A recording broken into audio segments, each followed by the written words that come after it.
Alors, nous allons voir un nouvel exemple, cette fois-ci de manipulation des listes, et on va faire ce qui est le plus souvent utilisé au lycée, c'est utiliser une liste qui va contenir les termes d'une suite. Alors, je vous propose l'exemple suivant qui est un peu plus délicat parce que j'ai laissé beaucoup de paramètres libres, au moins ça vous permet de voir des fonctions avec plusieurs arguments. Et donc, je vous propose de définir une fonction, pardon. Donc, je commence déjà par le mot-clé def, qui va s'appeler suite arith en un seul mot, et qui va prendre comme argument trois choses. Double point, et on indente. On prend les bonnes habitudes, et à la fin, on met le mot-clé return, je vais mettre en bleu cette fois-ci, et on va voir ce qu'on renvoie. Et donc, nous, ce qu'on veut, c'est une fonction qui va nous calculer les n premiers termes d'une suite arithmétique dont on ne connaît pas le premier terme et dont on ne connaît pas la raison a priori, et donc on va nommer U0 et R la raison de notre suite et n le nombre de termes que l'on veut afficher. Alors, attention au nombre de termes, du coup si je veux afficher 5 termes, je vais vouloir afficher U0, U1, U2, U3, U4. Donc les 5 premiers termes, ce sont ces termes-là.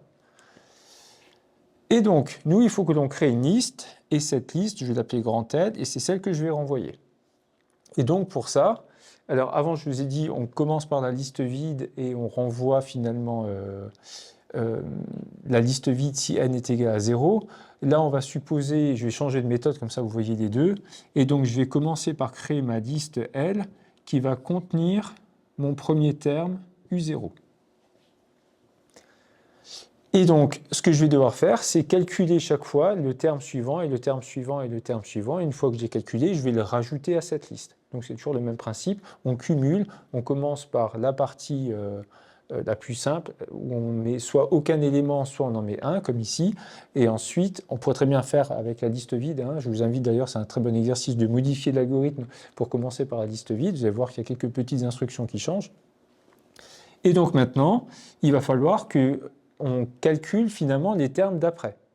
Alors pour ça, il va falloir qu'on donne un nom aux termes successifs que l'on va calculer. Alors en fait, on peut définir juste U. U, ce sera le nème terme qu'on sera en train de calculer.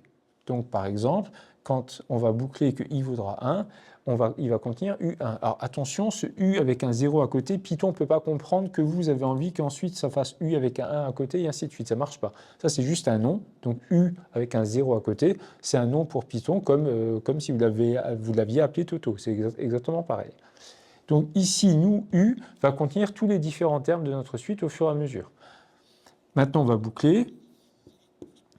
Et c'est là qu'il faut réfléchir. Nous, on a déjà mis un terme dans notre liste. Donc, on n'a plus que n-1 terme à mettre. Et pour ça, nous, ce qu'on va vouloir faire, c'est mettre U1, U2 jusqu'à UN-1. Donc, vu qu'on va vouloir mettre U1, je vous invite à commencer du coup notre boucle à 1 pour que l'indice I corresponde finalement à l'indice de notre terme. Même s'il n'y en a pas besoin, on pourra parler de différentes versions d'ailleurs de cet algo. Et on veut calculer donc U1, le rajouter dans notre liste, calculer U2, le rajouter dans notre liste, jusqu'à UN-1. Vu qu'on ne veut pas UN, on va pouvoir mettre N dans notre range, et du coup, il va bien s'arrêter à N-1. On indente.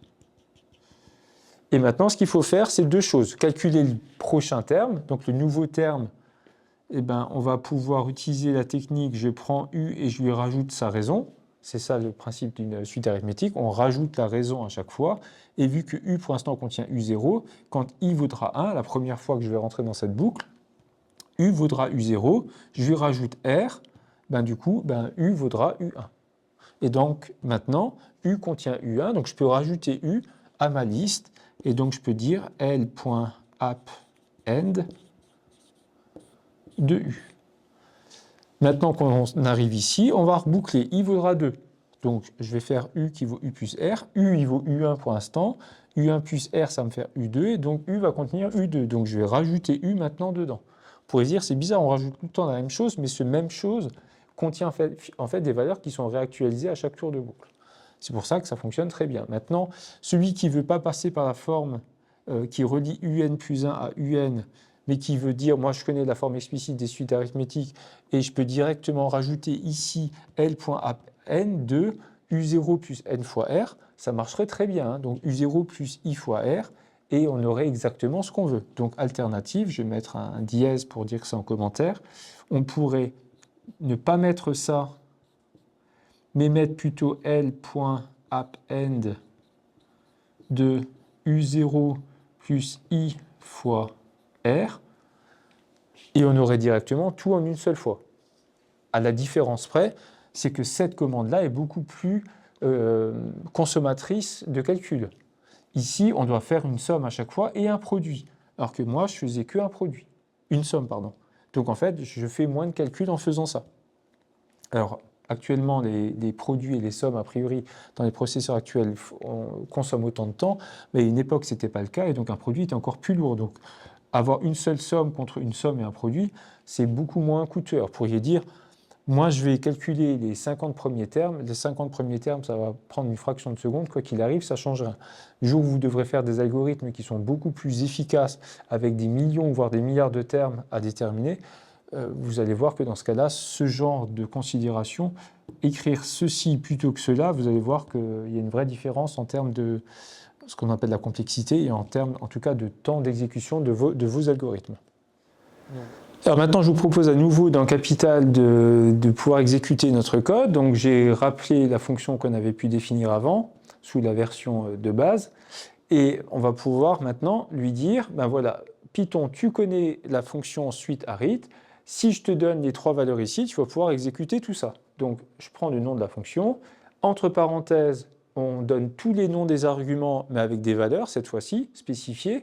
Donc moi, je vous propose ici, si j'écris 2, 5, 10, ça veut dire que U0 est égal à 2, que R est égal à 5 et que N est égal à 10. Donc j'aimerais qu'il affiche les 10 premiers éléments, finalement, de ma liste.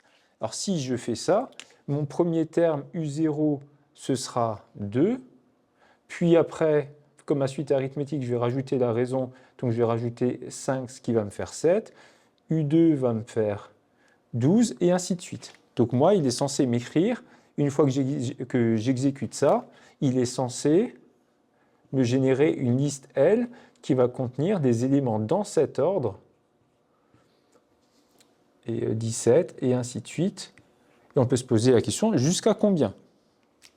Donc, si moi je veux qu'il affiche les 10 premiers termes, donc je veux qu'il aille jusqu'à U9. Or, U9, c'est U0 plus 9 fois R, c'est-à-dire 2 plus 9 fois 5, ce qui va faire 47 en tout.